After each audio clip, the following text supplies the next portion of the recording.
pemirsa UB TV, senang sekali rasanya saya Aurel Queen kembali menyapa Anda dalam program Here I Am. Seperti biasanya, pada program Here I Am kita akan selalu memberikan informasi terkini, informasi yang bisa mengedukasi dan tentunya menginspirasi sahabat UB TV di rumah. Telah hadir bersama saya hari ini narasumber saya yang super keren, desainer Kota Malang, yaitu Mas Farhan. Halo Mas Farhan, apa kabar hari ini? Halo Mbak Aurel, selamat pagi. Apa kabar Mas? Baik. Mantap, kabar baik ya. Dan hari ini kita langsung aja mau ngobrol-ngobrol nih Mas ya. Udah siap ya Mas ya untuk aku tanya-tanya seputar usaha Mas Farhan nih? Siap, boleh. Oke. Kalau boleh tahu Mas Farhan, nama usaha dari Mas Farhan ini sendiri itu apa sih?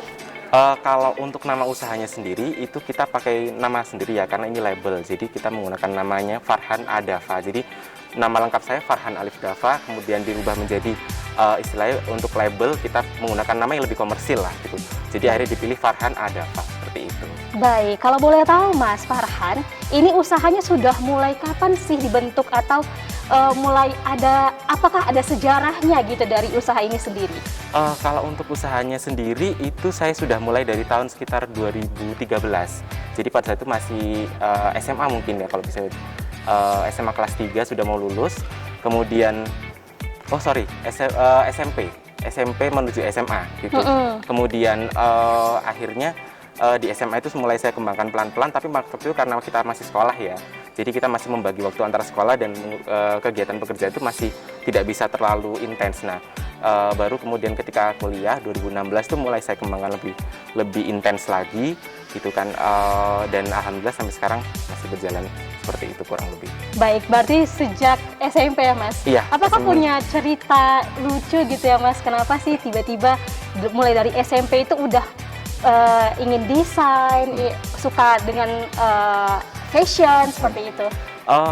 Kalau ketertarikan sebenarnya sih pada saat SMP itu sebenarnya lebih luas sebenarnya. Jadi saya memang tertariknya dengan art, jadi macam-macam banget. Jadi dunia panggung sebenarnya lebih banyaknya. Jadi teater, kemudian sebagai penyanyi juga waktu itu gitu kan. Nah, dari situ saya mulai melihat bahwa dari kebutuhan panggung itu ternyata kita tuh perlu punya penampilan yang oke gitu kan. Bener banget. Nah, akhirnya di situ saya melihat kayaknya ini seru juga ya untuk kita olah gitu kan.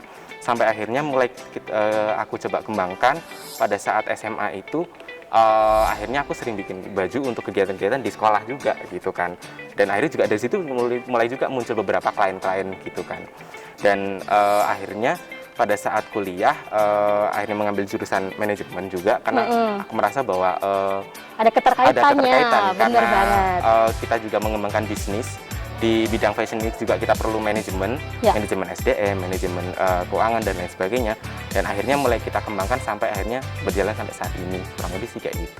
Baik, untuk selanjutnya pengen tahu nih Mas, kira-kira apa sih pembeda dari usaha Mas Farhan sendiri dengan usaha-usaha desain yang lain gitu? Iya, kalau untuk usaha saya sendiri sih sebenarnya fokusnya itu memang lebih banyaknya mengolah plastra Nusantara atau kain-kain tradisional ya. Jadi mulai dari batik, kemudian tenun, yang memang lebih fokus banyak dieksplor adalah batik sih sebenarnya. Dan memang di sini memang saya mentranslate batik itu menjadi sesuatu yang wearable, tapi juga bisa dipakai untuk berbagai occasion, tapi punya keunikan dan daya tarik tersendiri. Benar banget. Batik itu bukan hanya dipakai di formal aja ya Mas. Betul, ya, tapi sekali. Bisa juga di non formal dan bisa dipadu-padankan dengan apa saja. Betul sekali. Baik, untuk selanjutnya nih Mas, apa sih yang membuat Mas memilih gitu? Alasan apa? Kenapa saya pengen ini nih? Saya pengen menggeluti dunia desain ini, usaha di desain ini gitu. Sebenarnya itu lebih ke panggilan hati ya, atau passion panggilan gitu hati, ya. Bener banget tuh. Sebenarnya dari perjalanan mulai dari SD, SMP, SMA itu sudah banyak yang dieksplor gitu. Sudah pernah melakukan berbagai macam kegiatan yang fokusnya memang di art gitu ya, di seni gitu kan. Kemudian sampai di satu titik akhirnya harus milih kan, mana yang mau kita fokuskan seperti itu. Dan setelah dipilih-pilih dari semua yang sudah pernah dijalani sebelumnya, rasanya yang paling tidak bisa ditinggalkan adalah di dunia fashion atau desain ini sih gitu. Jadi akhirnya memutuskan oke lah kayaknya yang akan kita teruskan sampai ke depan itu adalah yang ini gitu kan. Yang lain-lain sebagai sebuah pengalaman yang melengkapi untuk kegiatan yang kita lakukan sekarang ini kayak gitu Oh, sih. oke. Berarti sebenarnya Mas Farhan memilih untuk fashion gitu ya, menggeluti dunia fashion. Sebelumnya emang pernah bergelut gitu ya Mas ya di dunia seni kayak nyanyi gitu teater, ya. bahkan gitu. jadi makeup artist juga pernah. Wow. Bahkan pernah jadi, sebenarnya banyak sih. Jadi semua dunia seni aku explore gitu. Jadi bahkan jadi produksi untuk dekorasi pun pernah gitu kan. Jadi karena semua sudah kita jalani dan ternyata yang paling menarik, yang paling tidak bisa ditinggalkan adalah fashion. Dunia kan. fashion ini ya. Dan dari situ akhirnya milih untuk oke lah ini aja gitu. Baik. Untuk keistimewaannya sendiri Mas dari usaha Mas ini itu seperti apa sih?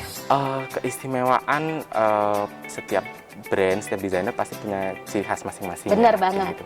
Dan desainer kalau untuk saya sendiri, memang satu selain memang saya fokus di wastra itu adalah yang kedua saya berusaha bagaimana caranya wastra itu benar-benar tampil yang beda daripada yang lain. Itu aja sih sebenarnya yang menjadi keunikan seperti itu.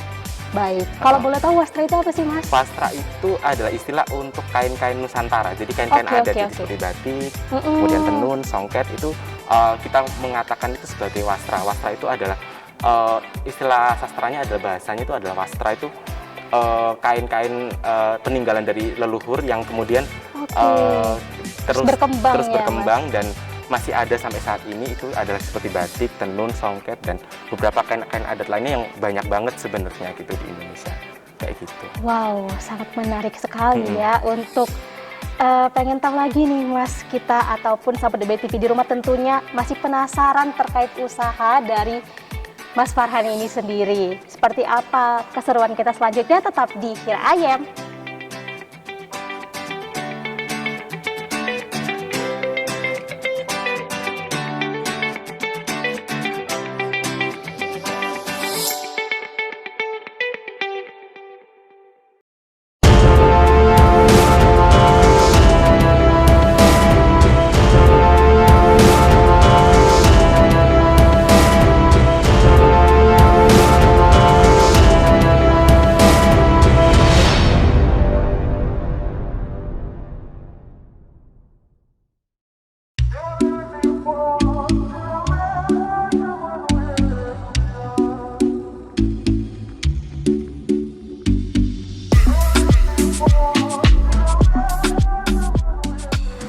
Kembali lagi dalam program Here I Am, masih bersama saya Aurel Queen dan tamu saya yang spesial hari ini Mas Farhan.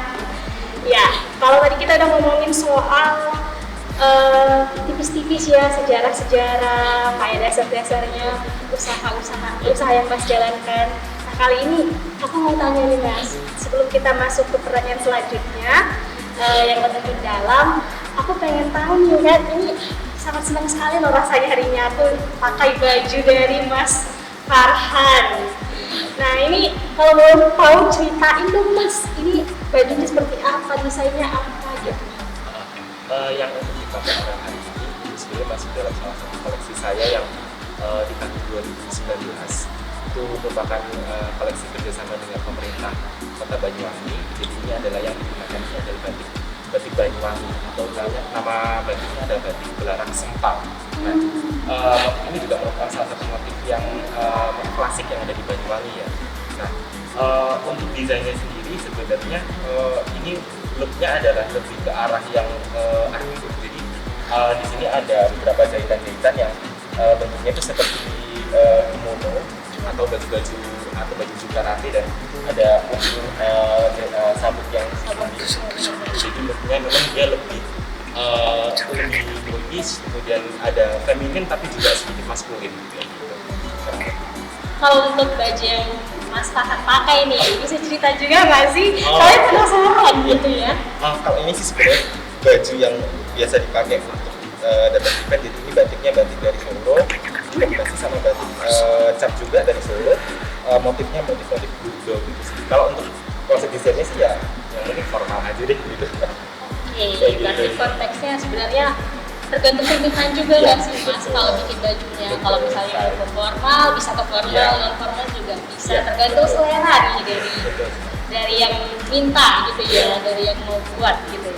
Nah untuk selanjutnya nih Mas, aku mau tanya soal karya terbaik dari Mas Farhan sendiri. Itu Apa sih Mas karya terbaik yang pernah Mas buat atau Mas desain gitu?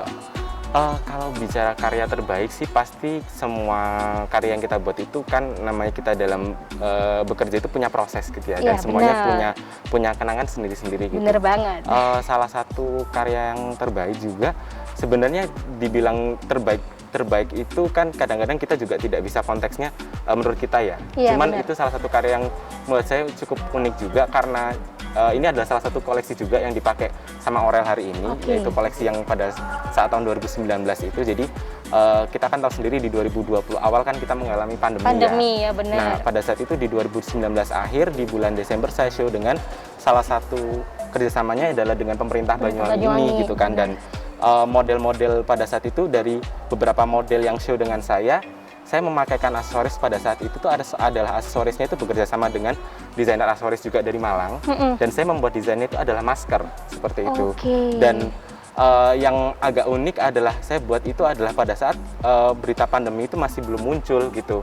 Dan kemudian di tahun 2020 beberapa bulan kemudian muncullah pandemi ini, dan mulai banyak juga desainer yang membuat desain tuh masker untuk keperluan event fashionnya itu Iya, gitu. iya, Dan benar-benar. dari situ saya mungkin kayak lucu juga ya kok bisa kepikiran pada saat itu gitu. Padahal Iya. juga bukan sesuatu yang direncanakan gitu, Benar, tapi benar. cukup unik aja ceritanya gitu kalau diingat. Oke, gitu. berarti sepenangkapan saya nih, yang dulunya emang Mas belum ada kepikiran untuk bikin masker, tapi Iya. karena pandemi, Iya. kok rasanya agak berkesinambungan gitu ya Mas betul, ya? betul sekali.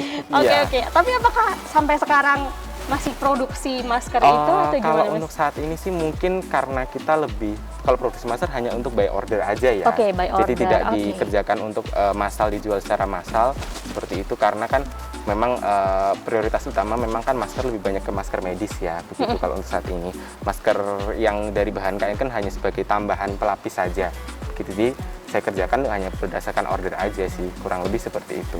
Baik, untuk selanjutnya nih Mas, ada inovasi apa sih yang ditawarkan dari usaha Mas sendiri? Kalau inovasi yang ditawarkan sebenarnya kita itu punya satu label juga gitu ya, khusus untuk wedding, untuk busana wedding. Jadi memang label itu saya beri nama Sejoli by Farhan Adafa. Sejoli. Iya, betul. Oke, untuk Nah, ini wedding ya Mas Iya, ya? untuk khusus? label wedding. Label Nah, wedding, oke. Di label itu memang saya fokus untuk mengerjakan busana-busana pengantin yang memang fokusnya adalah pengantin-pengantin adat ataupun pengantin yang internasional tapi dengan sentuhan Indonesia begitu. Baik. Jadi memang fokusnya adalah bagaimana menampilkan wastra ataupun mungkin motif-motif batik dalam implementasinya itu tidak selalu batik itu sendiri. Jadi Benar.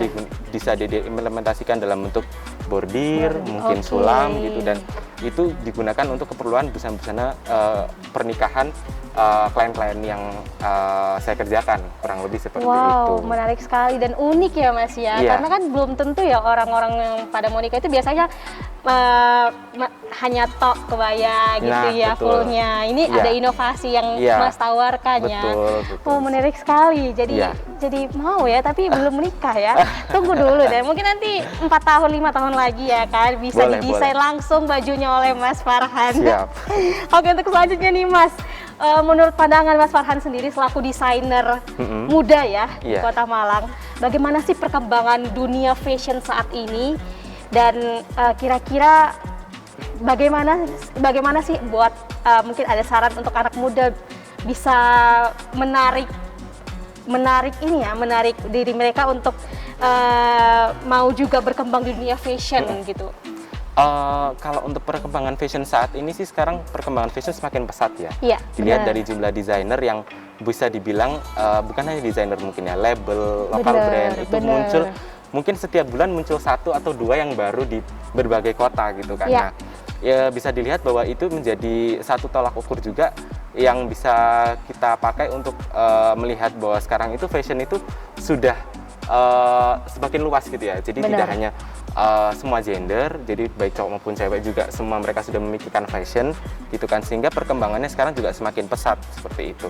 Dan sekarang kalau kita lihat ada tren lagi bahwa anak-anak muda itu menggunakan kain batik untuk berkegiatan sehari-hari. Bener gitu kan. banget. Entah jalan-jalan ke mall, mungkin Bener. entah itu mungkin buat hangout atau mungkin bahkan ke kampus pun kadang ada beberapa yang juga menggunakan kain batik dililit aja gitu, kain Yap. digunakan sebagai Aksesoris. salah satu aksesoris Iya, ataupun bener.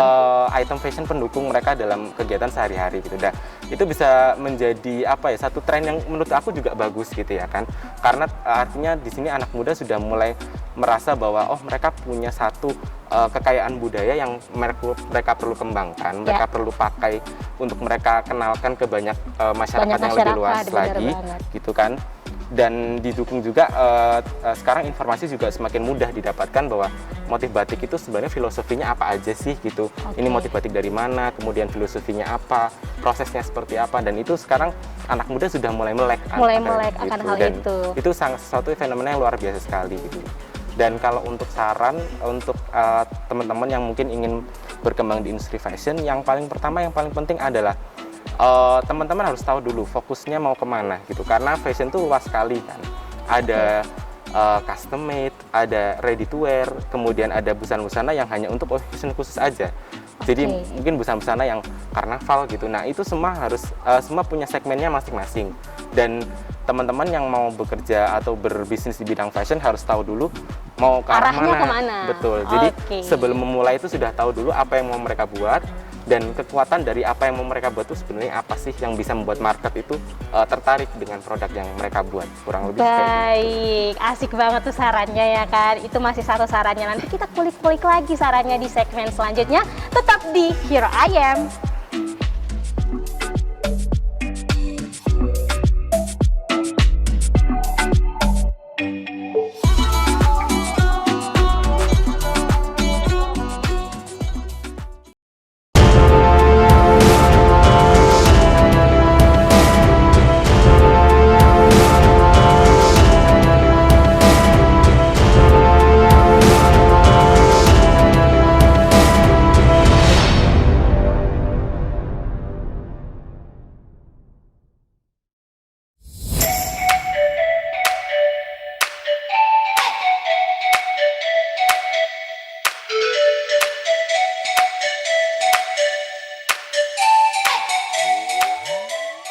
Balik lagi di Here I Am, tentunya masih bareng aku Aural Queen dan Mas Farhan. Kalau tadi kita udah ngomongin soal baju yang udah kita pakai, terus juga udah ngomongin soal hal-hal yang hal fashion menurut pandangan dari Mas Farhan sendiri. Kalau sekarang ini aku mau lebih tanya ke pengalaman Mas Farhan nih selama menjadi desainer di Kota Malang. Kira-kira ada hal yang menarik atau hal yang sifatnya itu suka duka lah gitu loh Mas, sebagai menjalankan profesi sebagai desainer. Sebenarnya kalau dibilang suka duka pasti banyak ya. Yang menarik juga kalau kita sebagai desainer itu kita kan sering mengadakan atau ikut dalam satu event fashion gitu kan. Bener. Dan kita juga sering banget untuk fashion show di beberapa kota, kurang lebih gitu kan. Dan setiap event itu punya ceritanya masing-masing sih kalau bisa dibilang kayak gitu. Jadi yang seru memang kalau menjadi desainer itu sebenarnya adalah ketika kita di backstage harus prepare fashion show, itu memang cukup sesuatu yang satu challenging, satu bikin stres juga, tapi di sisi lain itu juga sesuatu yang menyenangkan bener, gitu kan. bener. Karena situasinya cukup hektik, kemudian kita dikejar oleh waktu yang begitu pendek begitu kan, dan itu kadang-kadang juga bikin suka senewan juga, kayak aduh pusing banget ya gitu. Tapi itu kalau misalkan satu waktu kita memang tidak bisa mengadakan fashion show, kadang-kadang juga kangen juga ya gitu. Nah itu juga salah satu yang momen yang cukup menarik dan menyenangkan gitu di dalam fashion. Kalau dukanya sendiri sih, kalau pengalaman dari perjalanan bisnis ini, namanya kita bekerja itu pasti nggak mungkin akan selalu mulus seperti itu ya. Iya, bener banget. Dan kadang-kadang kita juga sering bertemu dengan, terutama karena apalagi kita desainer custom, kita bertemu dengan klien one by one, kemudian kita ngobrol secara langsung, konsultasi, dan banyak sekali waktu itu yang cukup unik pada saat itu masih SMA kalau nggak salah. Dapat klien untuk wedding, kalau nggak salah itu wedding di Ukraine. di Ukraina gitu. Dan waktu itu masih SMA, masih banyak melakukan kesalahan gitu bisa dibilang ya. Jadi dikomplain sama klien habis-habisan dan bajunya itu nggak jadi dipakai gitu. Itu waktu itu cukup stres juga waktu itu karena waktu itu masih sekolah, kemudian mendapatkan info dari klien itu juga pada saat kita masih di sekolah posisinya gitu. Jadi agak deg-degan, agak tegang, jadi diomelin, di chat begitu panjang lebar. Itu agak waduh gimana nih gitu. Sampai telepon orang tua karena takut gitu ya kan. Dan itu juga salah satu pengalaman yang ini memorable banget sih sampai detik ini, kayak wah ternyata memang menjadi desainer itu prosesnya memang sangat panjang, nggak bisa tiba-tiba bikin baju selesai terus kemudian terima klien. Itu karena itu perjalanan untuk belajar, mengenal. Yang cukup sulit menjadi desainer adalah mengenal struktur bahan dari yang digunakan, kemudian struktur dari badan dari klien. Iya benar. Nah itu perlu waktu yang panjang sekali untuk bisa sampai kita tuh mengerti, oh kalau orang A bagus pakai apa sih, orang B bagus pakai apa sih. Nah itu memang perlu waktu yang cukup panjang dan belajarnya juga banyak ya Mas. Nah betul, jadi memang itu salah satu yang cukup menyedihkan, tapi ya udah itu jadi satu pembelajaran yang luar biasa juga waktu itu gitu. Keren banget. Sangat sangat insightful banget ini ya ceritanya. Dan untuk selanjutnya nih Mas, kira-kira apa sih yang membuat Mas sampai saat ini ya, meskipun tadi ada dukanya gitu ya, tapi tetap aja nih semangat untuk menjadi desainer di Kota Malang? Sebenarnya yang membuat semangat adalah karena satu, saya memang sangat senang sekali dengan segala sesuatu yang berbau dengan budaya. Dan segala sesuatu yang berbau budaya itu membuat saya tuh ya membuat hidup gitu ya kan. Jadi mengerjakan kain-kain Indonesia itu buat saya itu satu passion yang luar biasa, yang membuat saya itu selalu tertarik untuk mengolah dan mengulik lagi gitu. Karena dengan kita mengolah berbagai macam hasil karya dari pengrajin-pengrajin di Indonesia ini, kita begitu banyak bertemu dengan orang yang berbagai macam kultur, berbagai macam karakter gitu kan. Nah, kita bisa mengenal lagi bahwa Indonesia itu memang benar-benar kaya sekali gitu kan. Dan itu salah satu sesuatu yang menyenangkan sekali gitu, bertemu dengan para pengrajin, bisa ngobrol, bisa bekerja sama dengan mereka, dan bisa punya proyek bersama yang bisa mensukseskan mereka maupun juga saya. Baik, untuk rencana pengembangan dari usaha ini udah ada plan seperti apa sih Mas untuk kedepannya? Kedepan memang yang lebih akan difokuskan memang adalah membuat label yang khusus untuk busana siap pakai ya. Jadi busana siap pakai yang dipasarkan secara online, entah itu melalui marketplace ataupun melalui sosial media. Dan itu pun juga busana-busana yang sebenarnya sangat ringan, bisa dipakai sehari-hari, tapi juga ada satu sisi yang menarik dari baju itu gitu. Jadi mungkin terlihatnya baju itu basic dan sederhana, tapi ada sesuatu yang bisa mempunyai nilai lebih lah, kurang lebih gitu. Dan itu masih saya terus coba gali lagi, kira-kira brand itu akan menjadi seperti apa ya. Insya Allah semoga di beberapa waktu ke depan bisa segera berjalan, kurang lebih begitu. Baik, untuk selanjutnya nih Mas, sebelum kita masuk ke pesan yang ingin Mas sampaikan ya untuk penutupannya, pengen tahu nih kalau misalnya mau bekerja sama lewat usaha Mas ya, Farhan Adafa, itu seperti apa sih, kontak kemana dan bisa menghubungi ke siapa nih Mas? Kalau untuk order, kemudian ingin memesan baju-baju yang custom made untuk occasion khusus ataupun untuk wedding seperti itu ya, nanti bisa langsung cek di Instagram aja, fad.farhanadafa. Di situ ada kontak personnya. Nanti bisa berhubungan langsung dengan kontak person saya. Nanti bisa di situ bisa bikin appointment, kemudian nanti konsultasi juga untuk masalah harga dan segala macam. Nanti dari situ akan kita lebih lanjut bisa ngobrol dengan klien. Baik, langsung aja melalui Instagram ya Mas ya. Betul. Oke, untuk terakhir nih Mas, ada closing statement nggak yang bisa disampaikan kepada pemirsa ataupun sahabat UBTV di rumah? Closing statement, kalau untuk statement yang dalam bentuk kata mungkin agak closing statement yang menarik, sebentar. Kalau closing statement mungkin lebih kepada kalau untuk kita itu sebagai anak muda harus mengerti bahwa kita itu punya budaya yang begitu kaya di Indonesia. Benar banget. Dan kita punya kekuatan yang luar biasa dari kekayaan budaya itu yang bisa kita kembangkan ke berbagai lini, tidak hanya fashion sebenarnya. Benar. Dan itu menjadi satu Tanggung jawab kita tanggung ya. jawab kita Benar. sebagai warga negara Indonesia untuk terus mengembangkan budaya Indonesia itu dalam berbagai segmen gitu sih mungkin. Nah, sangat menarik sekali kan Kira Ayem episode kali ini. Tapi untuk akhir statementnya Mas Farhan tadi yang menarik adalah jangan pernah berhenti untuk mengembangkan budaya selagi kita masih muda ataupun selama kita masih hidup kali ya Mas ya. Jadi apapun itu banggalah terhadap budaya Indonesia dan jangan lupa untuk dipakai gitu ya Mas. Bentuk melestarikannya seperti itu ya Mas ya. Oke, senang sekali rasanya hari ini. Terima kasih banyak Mas Farhan untuk kesempatannya, untuk bincang-bincangnya yang sangat menginspirasi.